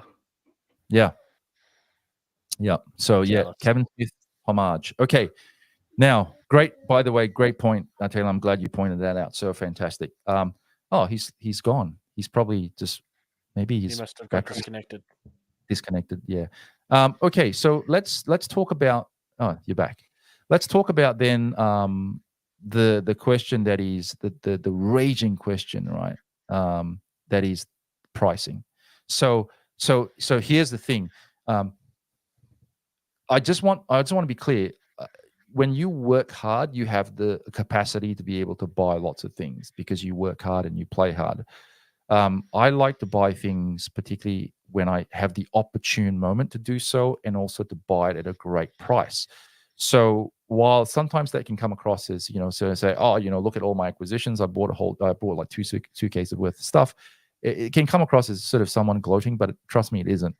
And the reason why I think you buy and do things and you go somewhere and you find them cheap is because it's cheap. Like, it's just comparatively cheap compared to what we have to pay here. So I guess in that thumbnail, when we talked about, are we getting ripped off? I guess the word getting ripped off is a bit over exaggerated. I'm not going to say we're getting ripped off, but there are various reasons why I feel that we're paying way more than we should. But by the same token, I'm going to talk about something in terms of how and why sometimes certain companies justify justify the cause for charging people that amount of money. So before I have opinions on this, by the way. Okay, so we'll get around. So the average price I paid for one of these guys, a guess that you would normally pay, and we got to keep in mind there are vendors, there are businesses that rely on making profit, and doing business and making a living. So I am in all full support of our local vendors. I find they do it very tough sometimes, and I find that this business is extremely fickle, and you have a lot of vendors that come and go. Now, the problem is, the thing is, when you get them at a certain price where they're so cheap, it's very hard to justify buying anything locally anymore. And that is a tough one because it hurts vendors, right? So on average, this retails roughly for one of these guys for roughly $69.99 for one of these guys. Okay. Now, shout out to actually, there will be videos coming up of my toy haul and hunt in LA itself. I went to a place called Frank and Sons, and also another place in Burbank called Blast from the Past. Lovely people, but I paid roughly about $20 per figure. You do the math when you do the conversion and you bring it back. And even with $100 that you pay for extra baggage, it's still cheaper. So, but then people can do the math and say, well, but you pay for the airfare, and not necessarily, because if you're going there for work and you get a day in lieu, you're not paying for the airfare. So again, it's the opportune moment to, let's say, go there and grab something and pick something up. Okay, what are your thoughts when it comes to money in terms of pricing disparities? So it's definitely a problem. We've kind of touched on the fact that, like, we've talked about the fact that I have a separate podcast that is not related to toys. It's talking about miniatures. We have researched this on the podcast several times, because internationally, Australians get told off for whinging over this quite frequently, because, like, we see what the prices are like in Australia, and make no mistake, like, this is not a toy thing. This is, it's referred to as the Australia tax for a reason, and no, it's got nothing to do with tax. It's just that in the case of toys, a lot of this comes from the fact that some of these companies, and I'm not pointing fingers at anyone in particular, some of these companies just don't distribute to Australia. So these companies that are selling them are importing them themselves. Other companies just decide to do this because we're not a big enough market and we will just accept it. And to some extent, the Australian market have always allowed them to get away with it and not spoken with their wallet. So we've kind of done it to ourselves. In the case of Games Workshop, that is definitely what has happened. Games Workshop have kind of just been allowed to get away with it for so long that there's nothing you can really do about it, because the Australian public is who allowed them to get away with it. And he's saying that Australia is also not the country that has the worst. New Zealand are paying even more than us again, quite shockingly. You got anything to add? Yeah, look, I think I touched on before. I mean, cost of living's a bit. I think due to the cost of living crisis that is not just impacting Australia, but so many countries around the world, people just generally have a lot less money to spend on their hobbies, and I think that allows them to get a bit more caught off guard with the prices. I know that Australia's got it worse than obviously North America and Europe, but like Jason said, Australia is such a tiny market, and these brands at the end of the day, they don't need us. Like, they can keep going and keep profiting without us at the end of the day. Yeah. It's unfortunate, but it's the truth. You look at Australia's population compared to countries in continents the same size as us, and then you narrow down to the population and smaller. And then you narrow down to how much of the population are actually toy collectors. It's tiny. Like, and New Zealand, New Zealand's obviously a lot worse. Well, or smaller, I should say. New Zealand's not worse. Nothing bad to say about New Zealand. Lord of the Rings was filmed there. It's a beautiful country. A couple of comments. If Michael goes, if someone gets something I can't because they have the opportunity and means to do so, then I'm happy for them. Absolutely. There's no point in being 100%. We enjoy them vicariously through channels like Toriel. Well, there you go. Let me be your pimp, and you can. I like to say. By the way, I'm gonna do a shameless plug here. We are gonna do a new segment called "From Panel to Plastic." So I'm gonna talk about how accurate, let's say, for example, screen panels or even comic panels are to toys themselves. So stay tuned for that. Chris goes, despite, we're just going to compare. So for example, if I, talk about, let's say, looking at the Mirage comics and then look at this guy, you're going to see how accurate they are and how they've translated into a toy form. Chris B, despite bringing over vintage as a priority, it's hard to pass on the modern stuff. With the right shipping methods are used to save money. The price points are also significantly different. Yes, I agree. And by the way, I have bought from you, Chris, and you guys are very reasonable, and I'm always happy to help. By the way, give us a plug. Let us know. Put in a comment where people can find you, Chris. Always happy to help and support local vendors. Chris also say we're also very limited by way of retailers. We have a very small number of big retailers such as Kmart, Big W, EB Games. That means the competition is lacking and the drive to provide cheaper prices isn't there either. And to touch on this point, which is what I'm getting at. Yeah. You can only really get a lot of this stuff from EB Games and JB Hi-Fi these days. When's the last time you found something from a mainline that you really wanted at a Kmart or a Target? Yes. Like, they're not getting a lot of distribution at all anymore, these big stores. Whereas in America, obviously, you could find a lot of these at Walmart easily. And this is what I was about to get to a minute ago when I put my... Speaking of, like, the companies that do get distributed here, and again, I'm not pointing fingers at anybody in particular, but this also happens in multiple things, not just toys. A lot of the problems with prices isn't actually at the shops. The shops are the ones that get all the hate for it, and I do mean hate. They get a lot of abuse for it online. But distributors are quite frequently the ones that drive those prices up because they can. And Australia, being a smaller market, doesn't have the buying power that a country like the US does. And yes, I'm using buying power. It is a buzzword, but it's true. And it's a buzzword for a reason. They have a larger population than we do and a larger percentage of buyers as well. Exactly. If there were more of us that were collecting, they don't have to set these prices as high to meet those profit goals. Like, it's pretty simple, which goes back to us being a tiny market. We also have a higher pay on average than Americans do, though that hasn't actually got as much to do with pricing as people like to believe it does. Yeah. Look, I mean, I said that, are we getting ripped off? Is it just simply just a play on words, right? Certainly not to be taken literally, but it is. I don't want to be accused of clickbait, but we have a disparity. I think in terms of what we pay. I did find that I saved tremendously just being there. Like, it's ridiculous. I just saved. And quick plug for also Chris. She will be at CollectorCon Newcastle at the end of the month. I can't wait back to get into it again. And we will see you, Chris, also hopefully at Penrith CollectorCon in September. She goes, let me have a look at the thing. We're also still feeling the effects of the international freight crisis from a couple of years back. Yep, agreed. Things are still slow going. Yep, and 100%. prices slow to come.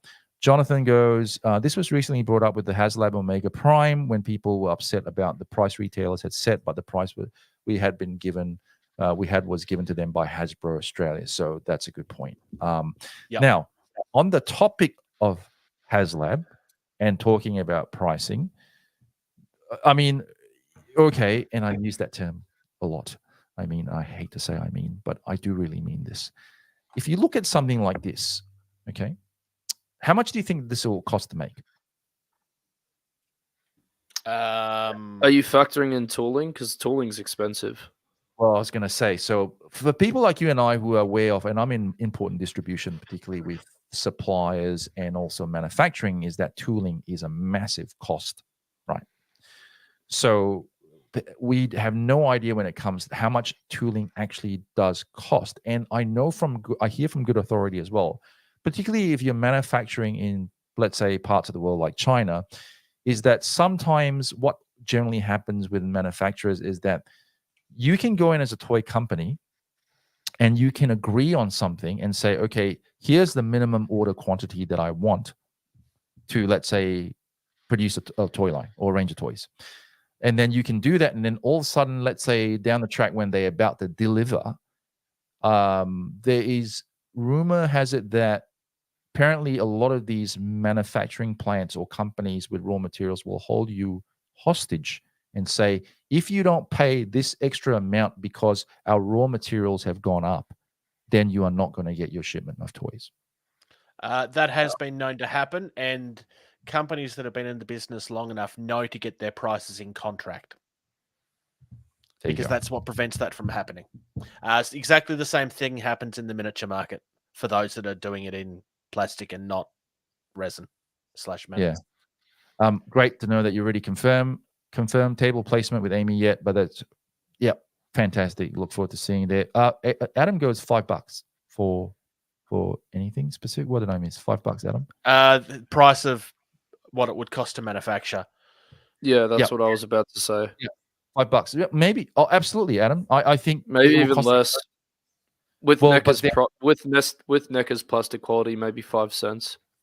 But then the tooling will cost you a lot of money. And on the topic of tooling, I want to bring something up real quick. But before we do that, let's go through a couple of comments before I talk about tooling aspect, because I want to point you guys to a very knowledgeable person that's been in the toy industry for a long time, very underrated, incredibly bright, incredibly knowledgeable, very resourceful. He used to work for Mattel. But before we do that, let's have a look at some of the comments. The bubble for adult collectibles is starting to shrink. 2 of my local Zing shops have closed and served with their EB game shops. The stock in JB Hi-Fi is starting to become limited and not renewed in a rapid manner. Collectors are now having to pre-order from online shops and distributors. Yes. And that again alludes to Jason's mention of buying power. Like, we don't have it. Like, if we don't buy the stuff, these brands just won't distribute here. Like, simple. There's also, you're right. Okay. But I also think there's, and if anyone's watched our coverage when we spoke to Hasbro also, is that in import distribution, particularly also in retail, that a lot of suppliers and brands have a preference for their sales channels as well. So think about it this way. Why would they care about, let's say, your mama and papa stores or your independent stores when JB Hi-Fi and Zing can buy in fucking bulk, right? Yep. They go, okay, we'll order 2 container loads full of these. We want this price, and then they dictate the price. There's more than just melt and pour plastic, so that's a complicated question as well, and that's happening in industries also. Textiles, fabrics, it's been happening for a long time. Absolutely agree. Okay, so going back to the cost and going back to, I think, Jonathan's question and answer or question about Omega Prime in terms of pricing. Well, one of the things I want you guys, and I want to sort of share with you guys, this guy that I think you guys should check out. He is his name is Scott Knightlick. I don't know if that name rings a bell. And Scott Knightlick is the ex-marketing director guy at Mattel, and he really propelled the entire range of MOTU classics. I watch his stuff frequently, and incredibly insightful, and he talks about the concept of why they're exclusives, why people charge so much money. For example, the latest thing is why is the Cantina cost so much? Like, for example, $1,000 in our currency conversion. Okay, so obviously it's less. By the way, speaking of I managed to secure a Cantina, so I'm thrilled about that. But he goes through the process and he makes a lot of sense. So I would highly recommend people actually go to this channel and actually have a listen to what he has to say. Incredibly insightful, like I said.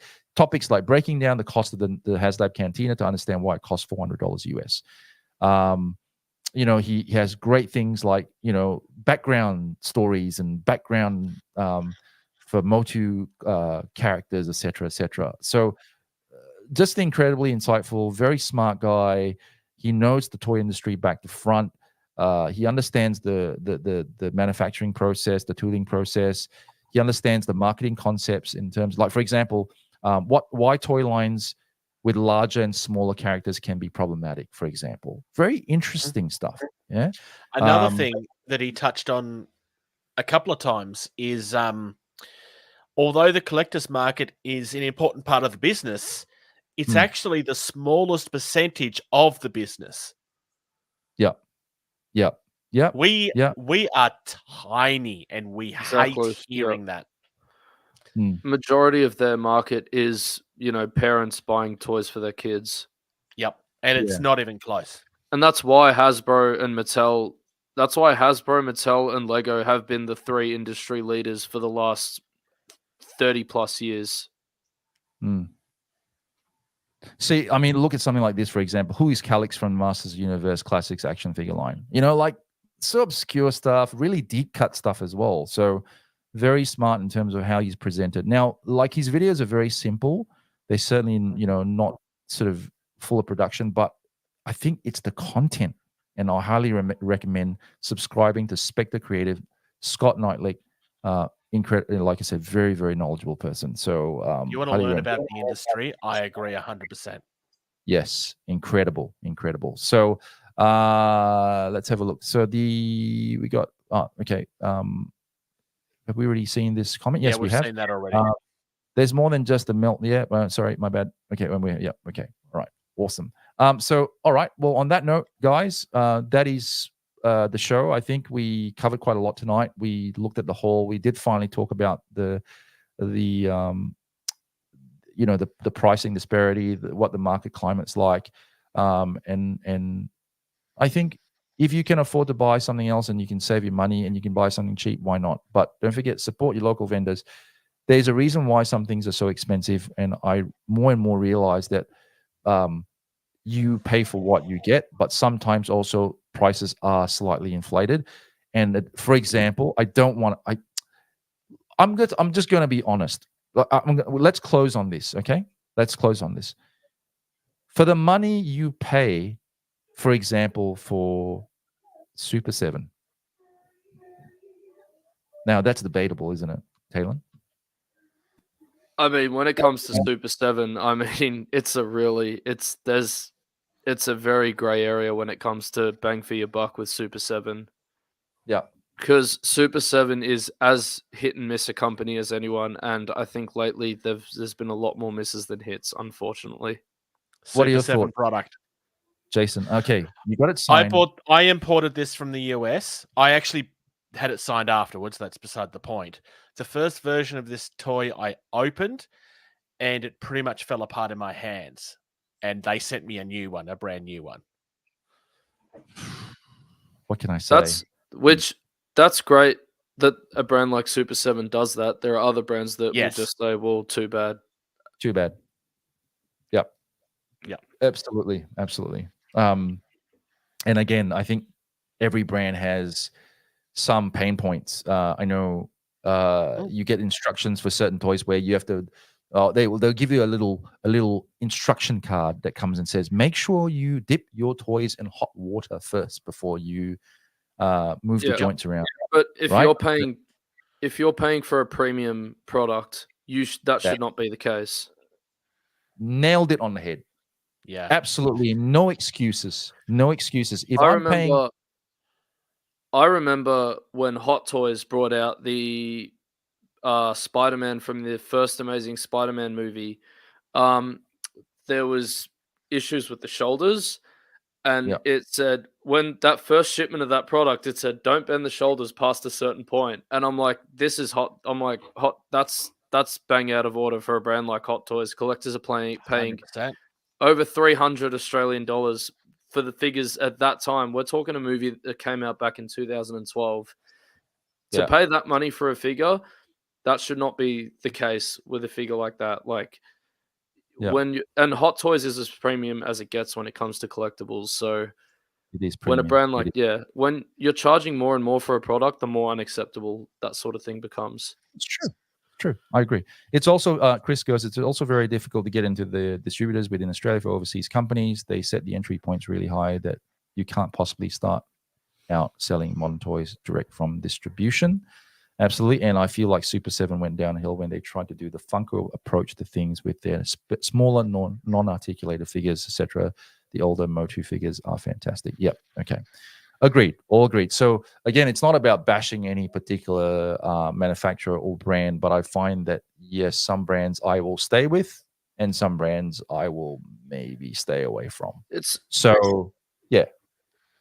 not right to just completely bash a company. Like we're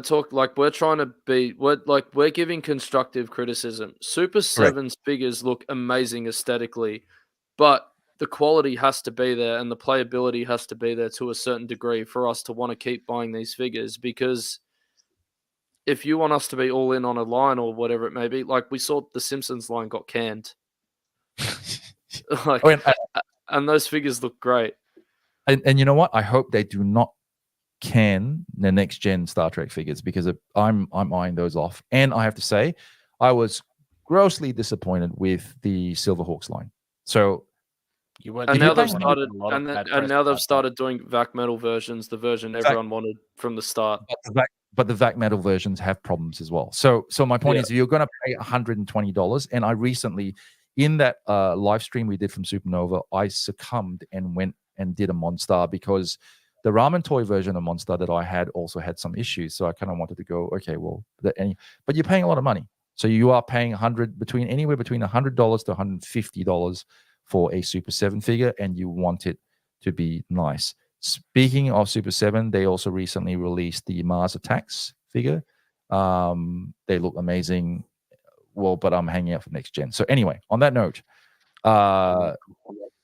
gents, if I can end on, let's say, pricing, balance versus quality, give me 3 brands personally that you guys enjoy and you like that are in your top 3 brands before we sign off for the night. We'll start with you, Talon. It's a hard one, isn't it? Believe it or not, I'm going to actually have to put Hasbro in there because while, yes, people say we might be overpaying for certain figures, you look at a lot of their mainline stuff, like you're paying $45, $50 for a figure, and I mean, they won't break for starters.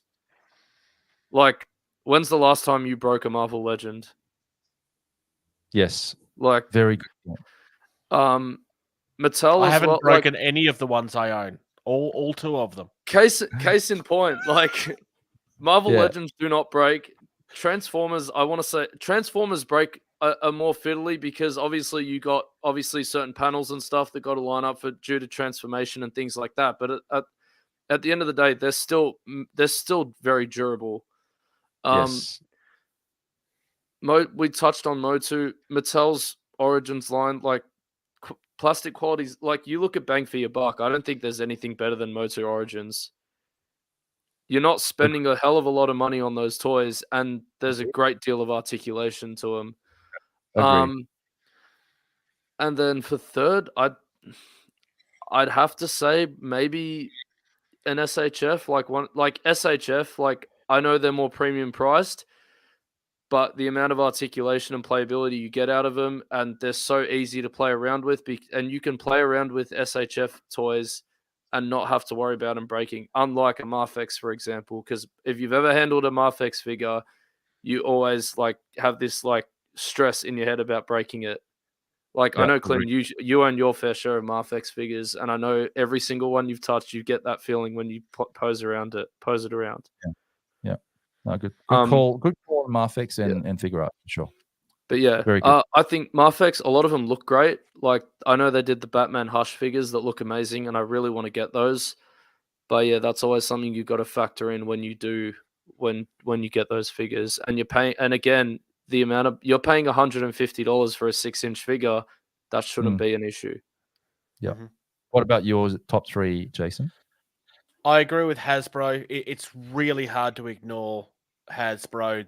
Like, I'm not going to sit here and say that Hasbro are perfect as a company, because there is no toy company out there that's perfect. They've certainly had their QC issues, but I have never seen a company have as many hits directly on the head of the nail as Hasbro have consistently, especially in the last 4 or 5 years. G.I. Joe Classified, man. It's everything they're doing at the moment is bang on. When the only real complaints you can have is that, oh, I wish this was a slightly different color of blue or gray, then I'm sorry. If you all you can do is nitpick, that's a really good thing to and be for doing. Figures as mass-produced as all their stuff, like, for that to be the complaint, it shows that they're doing a pretty good job. Yeah, nice. Well said. I'm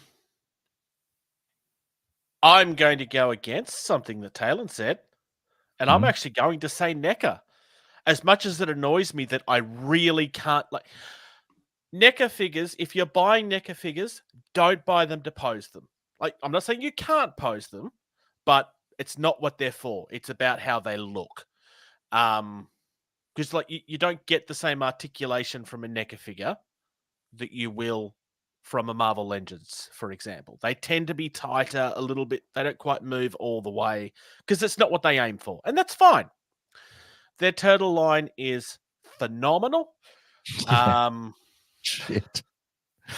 The horror figures, although I don't own any of them, I've seen enough of them to know that they are phenomenal. The Gizmo I have is awesome from Gremlins, although the Gremlin stuff is kind of older now. It's hard to really go against them. And my third one should be pretty obvious because I've been showing it off most of the night. It's the Beast Box line. It's 5-2 Toys. I've not owned any one of these, so I can't comment on that line. Yeah. Well, and I think certainly Jason can he is the man that can bear testament to how good they are because he's obsessed with them. Right. So I don't have a problem. I haven't ordered anything from that line for at least 3 weeks. Whatever floats your boat. But it's a drug. And I can attest to that because at one stage I was doing all this Joy Toy shit, and I'm a bit over it now because now I got to say NECA is on top of my list.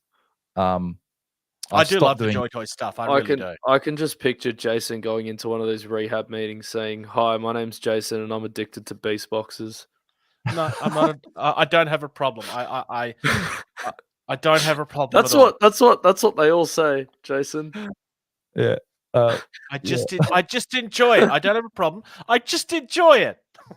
I'm leaning into it. So the 3 things that currently now that I'm really, and it's kind of a bit a hard one particularly. I like 2 Chinese companies that are doing really well, Higher Toys as well as Storm Collectibles. Those are a close tie for me. Definitely NECA and then definitely Mondo. NECA, you can find almost every other franchise that you want, whether it's to do with Dungeons and Dragons, Turtles, you know, all the classics, that stuff, you know, great Gargoyles, by the way, you know, I forgot. Gargoyles, that another part of again. Okay, so bang for your buck in terms of so many franchises that I don't know how they're doing it. Like I said, the tooling, the licenses, fantastic. So I don't think anyone. I honestly, like, I think when Randy went to Disney saying I want the Gargoyles license, Disney probably were thinking, "What the hell, Gargoyles? Yeah, knock yourself out." and it's a cartoon that still holds up. It's incredible, right? You know who I almost had on my 3 list? Yeah. Fans Hobby. There you go. I want to give an honorable mention, and I want to say it's an honorable mention because I don't own any figures made by this company, although because of these things I've heard, I really want to buy a couple, at least maybe some of the Mega Man figures. Jada Toy in the last year or two, I've heard a lot of rave about with their Mega Man and Street Fighter figures. That's Jada Toy. Because I don't own any of them. I want to keep it as an honorable mention, but that's a company I think deserving of mention. Yeah, and speaking of transitioning and moving forward, Jada Toy used to do diecast cars. You know that? Yeah. There are a lot of diecast cars. I'm well aware. They still do. Jonathan Hawkins, also Yolo Park, making some really good quality buildable figures in varying price points, and they're great value for money. And Crispy, I think it would be safe to say there are not many necklines that I haven't found to be awesome. I agree. And Higher, great. I totally agree. Love their exquisite minis. Man, Chris, damn, man, you know your toys and your modern toys and your vintage toys. I love that shit. Anyway. It's almost like she's a fan. I got to say, Hey and Chan, they just love toys. That's what it's all about. And they sell toys they love. It's like they're in the know. So that's good. I love it. You know your shit. On to end that note, stay tuned, because one company that I've been completely floored with and blown away by, and Talon, and in fact, even you, Jason, I guarantee you will appreciate. So recently, I looked up and went and did the whole website thing, looked at YouTube, and being a fan of World of Warcraft, I saw a little thumbnail and saw a figure that was very reminiscent of Illidan Stormrage. I clicked on that link and I went, holy fuck. So Toy Bro did this wonderful review on it, and I finally got my hands on it. So I went to Sugo Toys. Thanks to Sugo Toys, by the way. We're gonna partner up with them very soon. We're gonna do some giveaways, and we're also gonna do some discount codes. So stay tuned for that. I have to say, easily one of my toys of the year for 2024 is going to be the Heroes Toys Illidan Stormrage figure. It's incredible. Look it up. It's not actually. I want to see that figure because then I'll want to buy it, because I used to play a lot of World of Warcraft back in that day. Dude, seriously, it's not even called Illidan Stormrage. It's called something else, but it's by Hero Toys, and it is incredible. So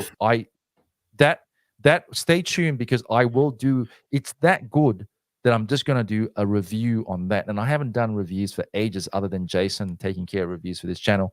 I'm gonna do a review on that, because that is gonna be one of my best figures for 2024. It like, that's why. So like Hero Toys, memory toys. What the fuck? I'm shooting myself in the foot asking this question, but have they done other World of Warcraft characters? Yes, they have. They have. So if it's legendary characters from storylines and Warcraft lore, we're in big trouble. Can you imagine if they start doing like some of the dragons and they're like 40, 50-inch toys? Like, that would be insane. Yep, absolutely. So like, I think the brands that are coming out now, for example, also with a lot of the stuff coming out of China, it just blows my mind. So it's called Hero Toys Demon Killer. The Demon Killer, totally not World of Warcraft. They have to put so the name of the toy actually is Demon Killer, totally not World of Warcraft Illidan Stormrage, but it's just called Demon Killer. Look them up. I'm looking at AliExpress listings, and that figure does look really good. Yeah. So on that note, ladies and gents, we're gonna leave you. Once again, lads, thank you so much for coming on the stream tonight. Always great to have you guys on board. And the rabbit hole appears. Yes, it certainly does, and it will continue to do so. And if Mike is listening, I hope you enjoyed watching your team lose and get destroyed. Assuming that they did, I don't know. while eating some Oporto that tastes like prison food. I'm leaving that one alone. Welcome. Thanks for joining us. And so don't forget. Thank you, Nathan. Always good to have you on the show as well. Certainly look forward to the next show. It's been long overdue. Rob, thank you very much. Have a good night yourself. Welcome, most welcome. And tell us what you'd like to see for the next one and what you'd like us to talk about.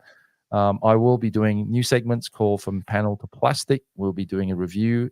Watch out for Jason's Beast Boxes reviews and other things. We have a lot of Mythic Legion stuff coming as well. And hopefully, when I can pull my finger out, I will be doing some NECA toy reviews as well. Great show. Have an awesome night. Absolutely. Thank you so much, Michael. For any of our viewers who might be into their miniatures, Jason, do you want to plug your other channel? Getting tabled. Getting tabled. So grabbing stuff. Not table put through a table not put through a table like in wrestling. Yeah. Getting tabled is a term in miniature gaming where you lose so badly that all of your things are dead, essentially. So it's an inside joke. There you go. There you go. He's